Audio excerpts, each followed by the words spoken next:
Hi guys, for today's video, ayan, i-share ko lang itong DIY ko na shower set. Actually, meron na siya, ayan, nabili ko dati before, pero dahil pangit na siya, tsaka mahina yung pressure niya, tapos ang hirap pang linisin guys, at tingnan nyo, dugyot na siya.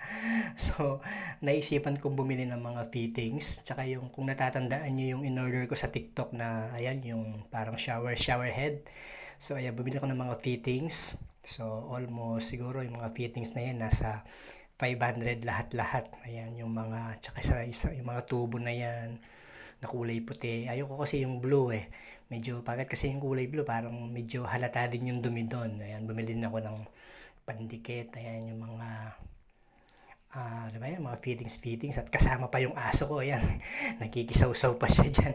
So ayan nga, ito nga yung finished product guys, tingnan nyo, napakaganda, diba? Ang hindi siya mahirap linisin, nag-DIY ako, imbis na flexible hose yun, DIY ako, tingnan nyo, diba guys?